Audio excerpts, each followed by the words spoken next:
Hi, it's Fraser here. Before we get on with this week's Spiked podcast, I just wanted to tell you a bit about our new daily newsletter. It's called Today on Spiked. When you sign up, every weekday you'll get a roundup of all of Spiked's content, plus some exclusive commentary from the Spiked team, usually Tom Slater or myself. Spiked is producing more content than ever, and I know you want to keep up with all the fantastic articles, essays, podcasts, blogs, and interviews that we're publishing every single day. The best way to not miss a thing is to sign up to Today on Spiked. It's really easy. Just go to spiked-online.com/newsletters to sign up now. Now, on with the Spiked podcast. Hello and welcome to the Spiked podcast. I'm Fraser Myers, and with me this week we have Spiked's editor, Brendan O'Neill. Hello. And Spiked columnist, Ella Whelan. Hi.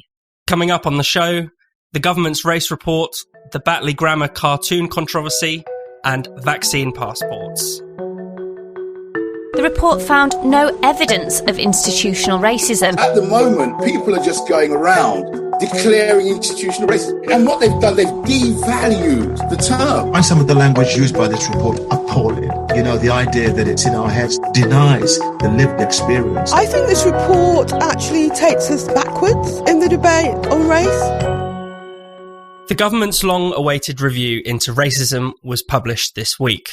The Commission on Race and Ethnic Disparities, in its report, presented an almost polar opposite view to the one that's come to dominate the race debate in Britain and beyond. It found no evidence that Britain is an institutionally racist country. Instead, it found that ethnic minority Brits have made extraordinary progress in education and the world of work. Ethnic minorities, with the exception of the Afro-Caribbean group, tend to perform just as well, if not better, in schools as the white majority. The ethnicity pay gap has fallen to just 2.3% overall, and it's practically non-existent for workers under the age of 30. Racism still exists, it said, but it's not the underlying cause of inequality. Social class and family structure play a much larger role, it argued. Brendan, what have you made of this? I think it's been completely extraordinary. And in some ways, the response to the report is more striking than the report itself. I mean, the report is obviously very interesting. I think it's quite a brave report. It's basically overturning the orthodoxy of the past 20 years or so. Right from the Macpherson report in 1999 onwards, we've had this almost founding myth of the new elites, which is that institutional racism exists in the UK. Racism runs through all institutions, all groups, all educational systems. That really has become the kind of orthodoxy of the elites over the past 20 years. And this report really says that it's not true, that they've not found evidence to substantiate the idea that Britain is an institutionally racist country. So to look at it in its historical context, this really is a swipe against the orthodoxy that was established by Macpherson and which was embraced by pretty much every wing of the establishment, and the attempt to establish a new view, which is that racism is declining and Britain is actually a pretty good place to live if you're from an ethnic minority group. So it's quite a challenging, provocative report, and it's interesting. Having said that, it won't be fantastically revealing to people who read Spiked, because Spiked and other people have been arguing for quite some time that the idea that racism is widespread and deeply embedded is a myth. And in fact, as lots of angry identitarians have pointed out, some of the report's contributors have either written for Spiked or been spoken to by Spiked over the years. So we and others have been developing some of these ideas that institutional racism is a bit of a myth. So the report's interesting, but it's the response to it that has been mind-blowing, because there has been this complete hysteria, this complete meltdown amongst the commentariat, left-wingers, the race relations industry. I mean, they are absolutely gobsmacked that someone has dared to call into question their gospel truths, their founding myths, especially the myth of institutional racism. And that hysteria, I think, is the most striking thing, because it really demonstrates that the identitarian elites obviously they get their moral authority from the idea that Britain is a racist country and from the corresponding idea that we need people like them to govern us and to police us and to re-educate us. So their whole moral and political authority is built on these myths, and that's why they are absolutely hopping mad and fuming that someone has dared to call those myths into question. So it's a really interesting clash between two wings of the elite, one of which is trying to push a reasonable fact-based view, I think, which is that Britain is an increasingly non-racist country. And the other side is really trying to protect its own power and its own social and moral and political power that it has developed through the politics of identity.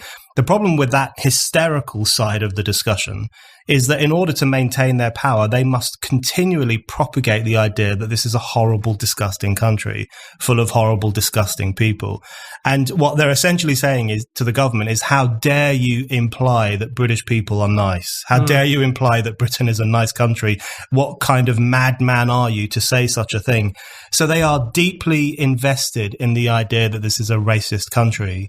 And that just makes their campaigning incredibly divisive and incredibly destructive. So I'm very happy that they've been put on the back foot by this report. Ella. Yeah, it's one of those things where I've always been incredibly skeptical, not just of reports, but also how people respond to reports. Because more often than not, I mean, in the past, they've tended to try and put an easy lid on an issue. Some people are criticising the report for not giving the easy answer that they want, i.e. not saying Britain is institutionally racist, case closed. And then there are people on the other side who are saying, in fact, Kunle Olilade, who was contributed to the report, the director for Voice for Change, was on the BBC earlier this week, talking about the fact that really what the report was supposed to do was to open up a discussion about the way in which race and racism is nuanced in the UK. So, I mean, he pointed to the fact that, for example, the report has, as you've mentioned, Fraser, found some things to be celebrated, like, the pay gap between black and white employees once they're in employment is, discrimination on the basis of pay is almost non-existent now that there's, once people get into a job, they're not discriminated against. But he then pointed out the fact that, of course, getting into the job, actually getting the highly paid jobs, is where black people find it more difficult than white people. In fact, he talks about the fact that there are still vestiges of the history of racism that are left putting barriers between people. And so the whole point is it's complicated, it's difficult, it's not something that you can easily just stick a label of institutional racism on. In fact, one of the most fascinating parts of the report is in Sewell's introduction, in which he talks about the fact that one of the main problems they found was not necessarily hard evidence in which policies were instituted in companies saying you must not hire someone with, this color skin or this type of hair or whatever it was. But it was that there was an underlying mistrust, use the word mistrust, about how people perceive their role in society, how black people perceive their relationship with the police, how white employers perceive black people. It's in this really murky, muddy kind of world where you can't quite pin data onto it. And the reason why that's so important is because continuously demanding that, the government and educationists and policymakers support an deeply pessimistic view of the UK as this inherently scummy, bigoted, hostile place for black people to live and work, is only going to feed that mistrust, is only going to, in the end, limit black people's ability to achieve as well as other people. I mean, I went back to the book There Ain't No Black in the Union Jack by Paul Gilroy, which was published 20 years ago this year. This isn't an old idea. He opens on the fact that he talks about in the past, racism might have been different, might have been more overt, but that today there is a new form of racism coming about, which looks at the positioning of blacks, as he calls them, as forever victims, objects rather than subjects. And it's this kind of desire that we've talked about many times on this podcast in relation to identity politics, from people who have howled at this report and said that it's racist to say that institutional racism isn't a thing anymore, really demanding that black people be painted as victims. And of course, we know that that isn't the case. We also know that it's, extremely complicated. One of the things that Gilroy talked about 20 years ago, and in fact that this report today recognises, is that class plays a really important role in all of this. We know that, for example, this isn't new and revelatory, African immigrants, people from Nigeria who are coming in are much more likely to be middle class, much more likely to have way more access to society's resources. Their kids, second generation kids of immigrants, are excelling, whereas people from the West Indies, people from Jamaica who are second generation immigrants don't. And in fact, Caribbean kids are at the lowest end of educational achievement because the fact that most of them are poor. And so the interplay between class and race is really important. That all feeds into the fact that this kind of really divisive desire to pit white people against black people, in fact, in the desire to paint England as this institutionally racist, awful place, is breaking any kind of social solidarity or class solidarity or whatever you want to call it that might help these people at the bottom of the rung climb up the ladder, make something of themselves, and defeat the instances in which discrimination and unfairness still resides in the world. So it's incredibly depressing, as Brendan says, to see the response to it. But it's also, you kind of feel like the same barriers that were up against working class black people 20 years ago when Paul Gilroy was writing are still coming about today, when really you have upper middle class commentators, politicians, activists on social media screaming about the fact that Britain is institutionally racist and not actually engaging in the ways in which a discussion about race could help people. You know, you've raised the kind of difference of performance between groups, you know, particularly the striking one is among Black Afro-Caribbean children in education and, you know, Black African children in education. And one of the other things this report raises is, you know, about the term BAME and why we should drop it, because, you know, essentially grouping all non-white groups together disguises the truth about what is happening in society. And I mean, it's not only in education where the truth becomes hidden, but I mean, what kind of institutionally racist society is it where actually people of Chinese origin and people of Indian origin are actually the highest earners in Britain? You know, so when you do unpack these things in a more granular detail, the myth of institutional racism, that race is the thing that is holding people back, just crumbles instantly. And we do need to, instead of talking about race, we do need to be talking about class, because like, even if you are solely obsessed with the fate of black people or some ethnic group, it's hard to think of a kind of policy or outlook or way of doing politics that's class oriented that wouldn't help those people too.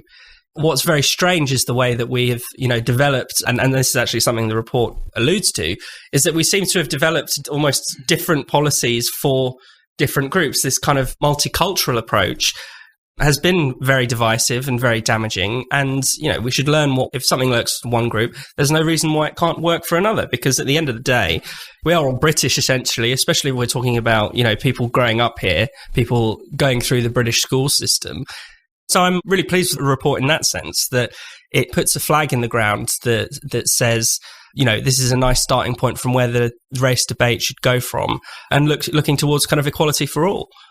Brendan, final thoughts? Yes, absolutely. Just following on from what Ella said, I think it's really important to emphasize the destructive impact that the politics of identity is having. And it seems to me that to the extent that there are still disparities, and clearly there are, this report says there are disparities, but questions the idea that racism is responsible for them, which I think it's right to question that.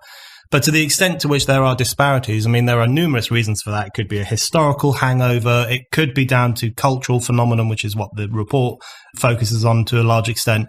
But it also seems to me that it's going to be influenced heavily by this depressing misanthropic culture that is coming from the cultural elites, which says Britain is a racist country, and which now engages with minority groups through that prism by saying to them, listen, you're going to be a victim of Islamophobia, you're going to be a victim of racism, you probably won't get the job you want to get. If you've got a black son at school, he will be discriminated against, he will be treated like crap, he won't get the job he wants. I mean, just this relentless warning, essentially, from the upper middle classes who live very comfortably, as it happens, to usually less well-off ethnic minority groups, telling them how repulsive the country they live in is. The idea that wouldn't have an impact on a community sense of confidence or their sense of aspiration looks to me like a complete and utter fantasy. And that's what's so ugly about the politics of victimhood. It's really beneficial to the upper classes of society because it's quite nice for them to play the victim. They'll get a newspaper column out of it. They might get a book contract. They'll get on TV, or they'll be listened to by politicians or peers or whoever else it is who wants to engage with these kinds of people. They might get funding for a community group. They might be able to make a career out of it. It's a nice thing to play the victim card when you're actually fairly comfortably off.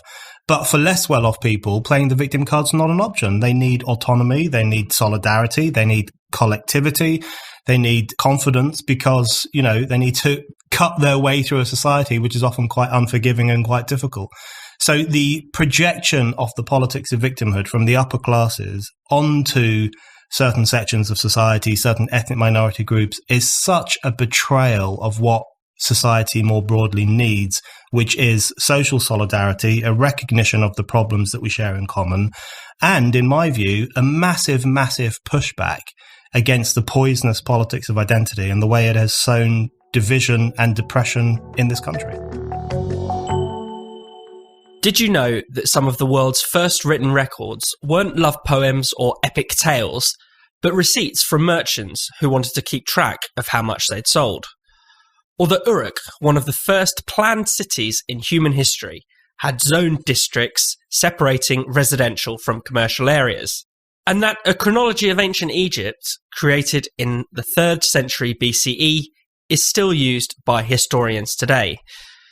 These are just a few of the fascinating things I've learned since listening to The History and Archaeology of the Bible, available now on the Great Courses Plus. The course leader, Professor Jean-Pierre Isbouts, is a National Geographic historian and award-winning filmmaker and author. He's a brilliantly engaging storyteller, and like every expert on the Great Courses Plus, he really knows his stuff. With the Great Courses Plus, there are so many opportunities to learn, to feed your curiosity about virtually anything. You can learn to speak a new language, how to play chess. You can dive into the history of World War II, or explore the universe, and so much more. You get unlimited streaming access to hundreds of videos and audio lectures from some of the best professors and top experts in their fields. And with the Great Courses Plus app, you can watch or listen on any device.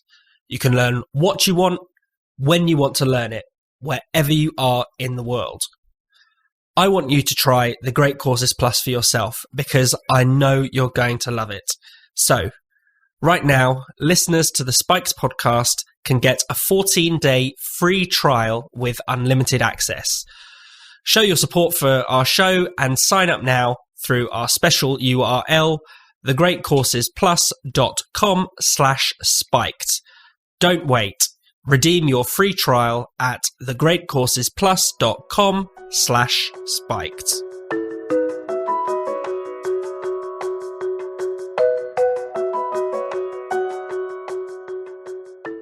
Protests erupted last week outside Batley Grammar School in West Yorkshire after word got out that a teacher had shown his pupils a cartoon of the Prophet Muhammad in a religious studies class.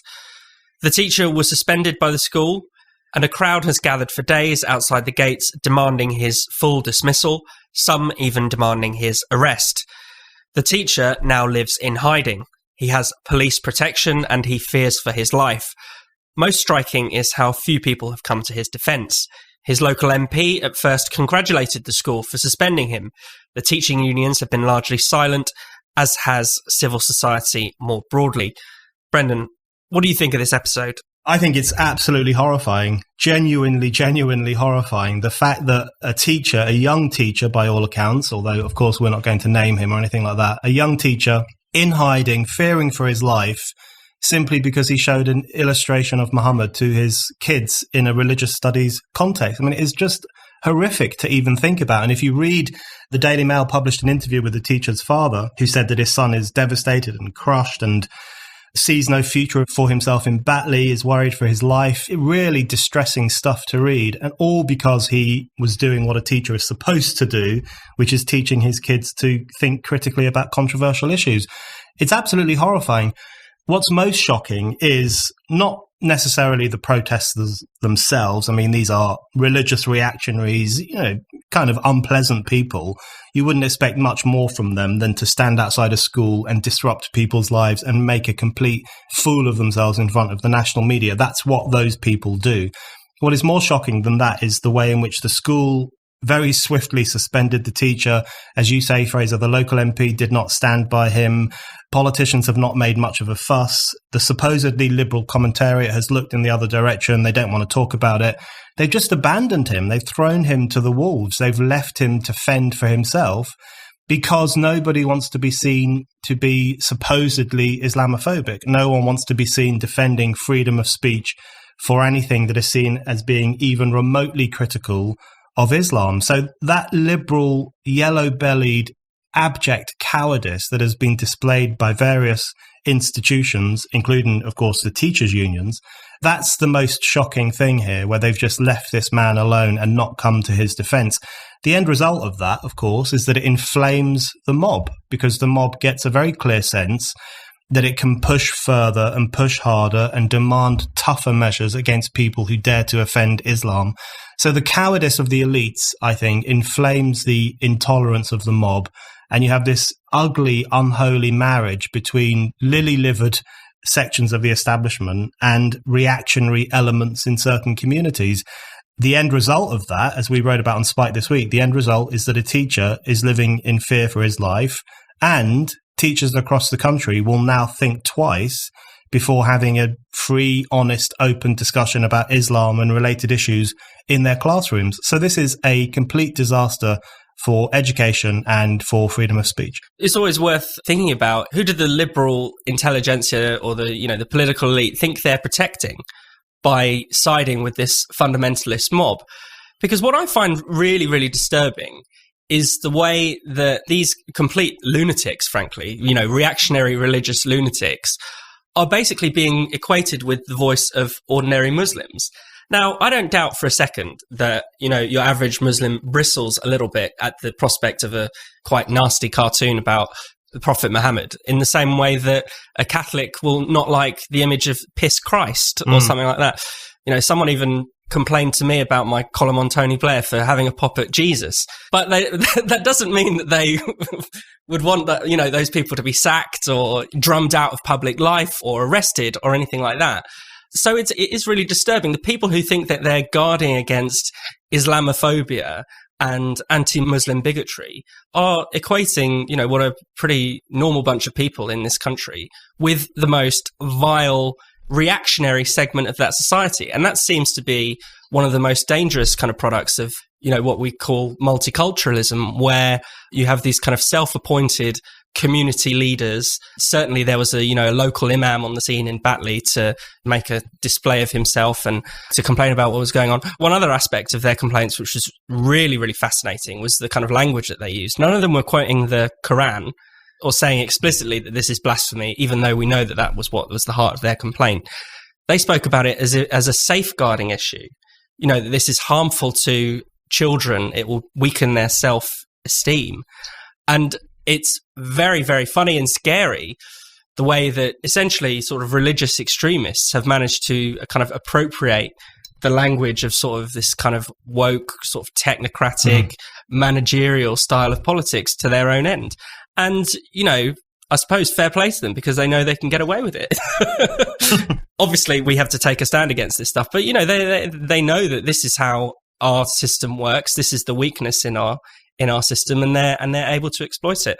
Ella? Yeah, on the one hand, it feels incredibly banal and toothless in a way, the idea that you would be banging on the school gates about safeguarding and pretty trivial things about children's self-esteem in looking at these kind of cartoons. On the other hand, you use the word dangerous. It can't have escaped me, or perhaps it has escaped most people, that we are still, most of us, reeling from the murder of Samuel Paty for doing a very similar thing of showing a classroom of students. There hasn't been a huge amount of information leaking out of this scenario in Batley, apart from scandalously the teacher's name, putting him in danger. But it's alleged that it was Charlie Hebdo images that were shown. And so Samuel Paty doing the same thing was, beheaded in broad daylight. And that's not to suggest that these people banging on the gates of Batley Grammar are going to do a similar thing.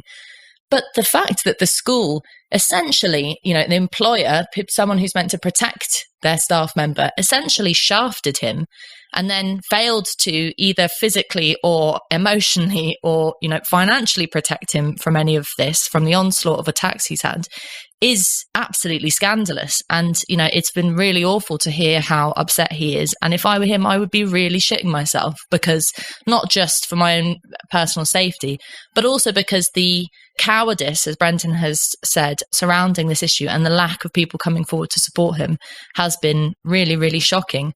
But just on a broader, more abstract point, because you've both, made the great points about free speech and tolerance to religious intolerance in many ways. But it also strikes me that this just says something about the way in which the relationship between parents and schools has changed, because there's been a few of these kinds of things popping up over the last few years, whether it be protests around what kids are taught in relation to sex education or what kind of books kids are taught, and parents complaining.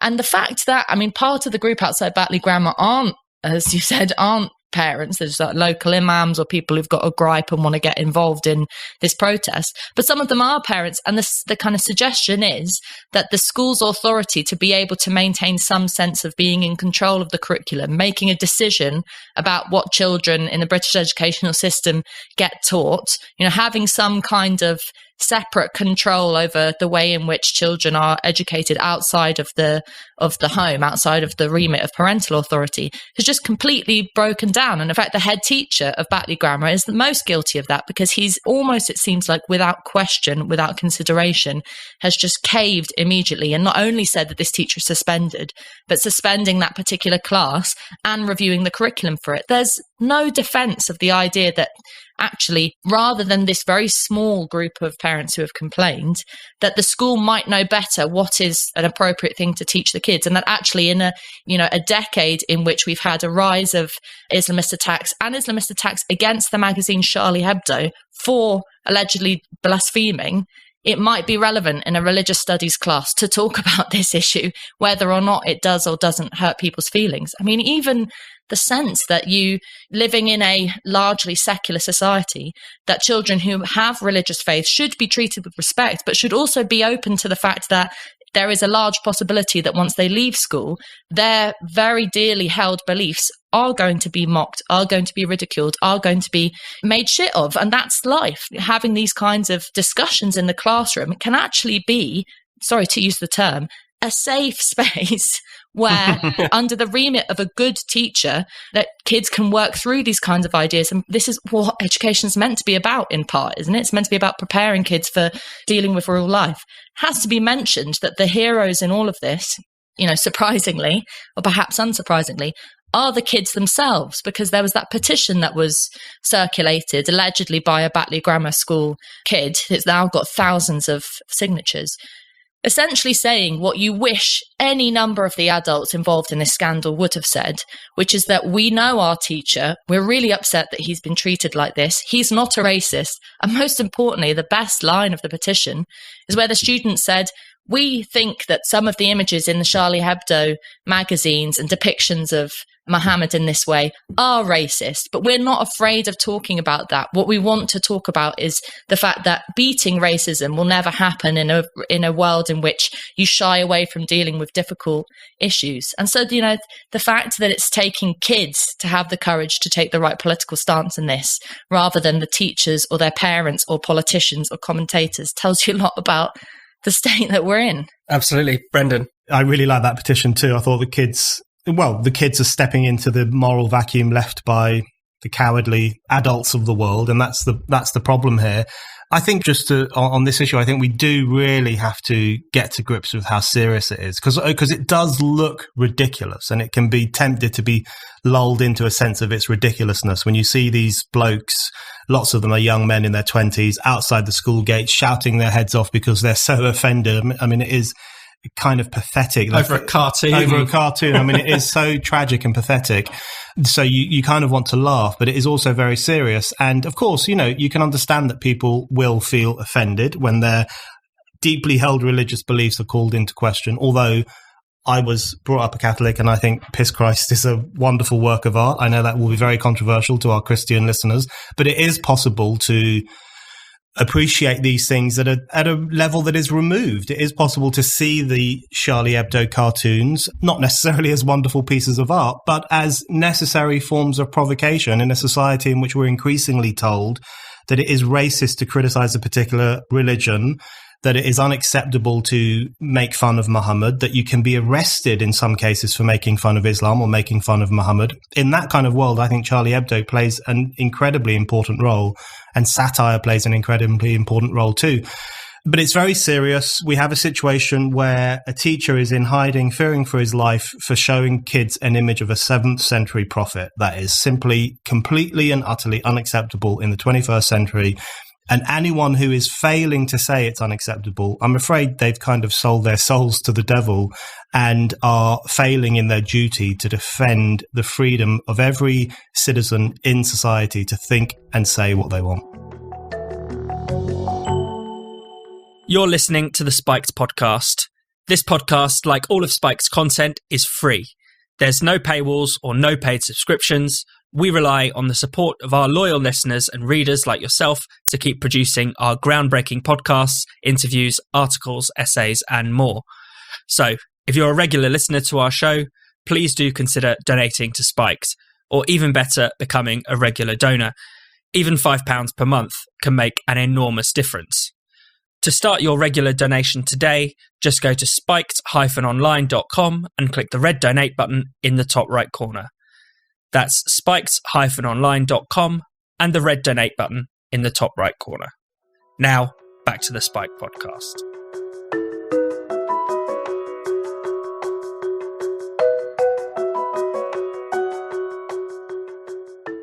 Government ministers are drawing up a list of places where it could become essential to show a COVID status certificate or vaccine passport. All the current COVID restrictions are set to be lifted on the 21st of June, and every adult will have been offered a vaccine by the end of July. But the government may also demand proof of vaccination, antibodies, or a negative COVID test to allow access to certain venues and services.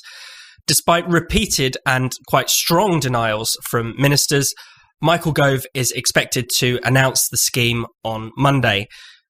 Ella, what have your thoughts been on this? Throughout the last year on this podcast and elsewhere on Spiked, we've talked about the fact that so much of the government's restrictions and its moves to, tinker with the way in which it deals with restrictions and guidance throughout the pandemic has proven how little they trust the public and how ill thought out some of this supposedly, following the science guidelines are. And this is quite clearly one of them, at a time in which more and more people have had the vaccine, in which we're told that we're supposed to be celebrating the rollout of the vaccine program, that the cases of coronavirus are dropping by the day, that in fact now that the weather's getting better, people are meeting outside more, people are getting more used to the fact of dealing with the roadmap as we've had it dictated to us, that you would bring in such a illiberal, such a restrictive, and such a practically nightmarish thing like vaccine passports. Your jaw hangs open and you think, what the hell is going on in British government? You could maybe understand if this was framed in terms of a means through which the government was just so desperate to get us going again that they were using the vaccine passports as a means to speed up that process. So, let's at least get the people who have had the vaccine going and out there, and let's at least open up some things. Maybe you could understand it in that kind of context. But of course, we know that in fact, the drive to open up society is severely lacking in the government's approach, that most of the way in which the roadmap is set out is that things should not happen before a certain date. It's all very negative. It's all very much the precautionary principle is not just something that defines the European Union's approach to this pandemic, but it's also deeply embedded in the British government's sense of how to deal with the British public. So, even in those terms, if you were wanting to be generous, it doesn't work. But also in an abstract thing, we have to kind of zoom out away from our immediate experience of the pandemic and coronavirus and look at the idea that you would either have employers or companies or, pubs or wherever it was, demanding to see personal data from a citizen. I mean, this is where you have to start to sound like a real libertarian, because the idea of that is not only chilling, but it's also, where does it end? At what point do we say that there are certain things that is private to citizens and there are certain things that are within people's own, freedom of conscience, freedom of choice to make these decisions? No one, I think, sensible supports the idea that you would hold people down and stick a needle in their arm. Even all of us on this podcast are pro-vaccine and think that we should have it, think that it's a good idea, but you wouldn't hold someone down and coerce them. Well, vaccine passports are not quite holding someone down and jabbing a needle in their arm, but it is a form of coercion. And as many people have pointed out, one of the biggest problems at the moment with the vaccine rollout is that there are certain sections of society that are still unwilling to get it, one of them being Black and ethnic minorities. And therefore, if you introduce a vaccine passport, you inevitably introduce a kind of two-tier system in which large sections of society don't get to access the resources that others have. So it's a nightmare. And the most awful part of it is that it is simply unnecessary. At a time in which there is a huge amount to celebrate, it looks like, fingers crossed, touching wood, all the superstitions you like, that the prospect of a third wave is still only very much a prospect or a worry and not a reality, that actually we're doing very well to get out of this pandemic. And so to throw something like this in at the moment seems inexplicable. It's also notable that, in terms of an opposition, you've got Keir Starmer speaking to the Daily Telegraph yesterday, talking about the fact that vaccine passports to go into pubs would go against the British instinct. Not only is that a week too late, but it's also not responding in any serious or democratic way, challenging the government on this. It's a flippant remark made in the Telegraph. So in Parliament, when these things get brought up and when these restrictions get floated, there is no political opposition. There is no space for debate on this. So it's a really depressing picture. Absolutely. I think one of the points you made very well there, Ella, is that it's about, it's coercive. And the two things that have defined the government's approach to the pandemic have been excessive precaution, but also that it's all been entirely punitive. And it's very strange because, someone quite cleverly put it on Twitter, you have this kind of carrot and stick approach. But if the carrots are the vaccine, people are going absolutely crazy for the carrots. So why on earth do you need the stick? Why do you need that element of punishment? People do want to get vaccinated. Vaccine hesitancy is going down constantly. I've had numerous conversations with people who have said, oh, I'm not sure about the vaccine. But then as soon as it comes up to get their appointment, they just take it. This idea that people don't want the vaccine has been completely overblown, ridiculously out of proportion, like many of the fears over the past year.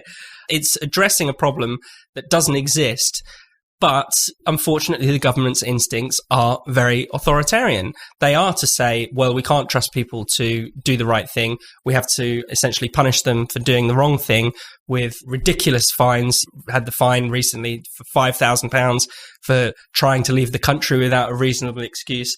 Yes, you can go and meet people in the park from this week onwards, but you can still be fined £10,000 if you organise a party of more than 15 people. And you can be sent to jail for 10 years if you lie on a form coming into the country.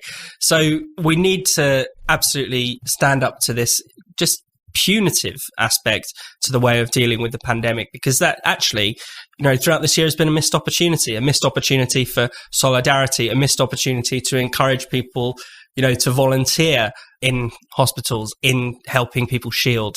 And I think, we could have approached this with such a more kind of positive and can-do attitude, but instead the government just prefers to lock us down, keep us all away from each other and keep us fearful. And that ultimately, as we've seen, hasn't worked very well. Brendan? The final point I would make more broadly is I think this points to the failures of the past year in relation to people holding the government's feet to the fire on the question of freedom. Because, some of us who said, yes, restrictions will be necessary. Yes, this is a very serious virus. Changes to behavior will have to take place. But let's not forget how important freedom is. Let's not forget how important democracy is. And let's keep the pressure on the government to tell us when these things are coming back in full form and when we will have all of those freedoms returned to us. We were ignored, we were demonized, we were referred to as lockdown deniers or COVID deniers. including by people who define themselves as classical liberals or as libertarians, or people who are often usually quite socially critical. They abandoned their critical faculties, nodded along to everything, and just shouted at the people who were saying, don't forget about freedom. And our warnings proved to be right, which is that if you give the government this much power, they will be reluctant to give it back. They will be reluctant to go back to normal. And vaccine passports, I think, are the clearest example. Well, they're one clear example, I should say, of taking the unusual authoritarianism of the past year and pushing it forward into the future and changing the relationship between the state and the individual, so that we now essentially have to show our papers to go about our daily business. That's come about because the government has a taste for authoritarianism, and because people who should have been talking about freedom for the past year stopped talking about it. And all of this should be a reminder to everyone that the kind of thing Spiked was doing, which was saying this is serious and we all need to focus on how to tackle COVID, but at the same time, we need to make the case for freedom and democracy. That is the best way to approach a crisis like COVID-19.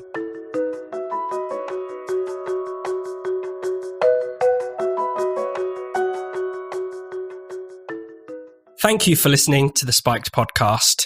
We'll be back next week, but in the meantime, make sure you keep up with all the latest from Spiked by signing up to our daily newsletter, Today on Spiked. Just go to spiked-online.com/newsletters to sign up now.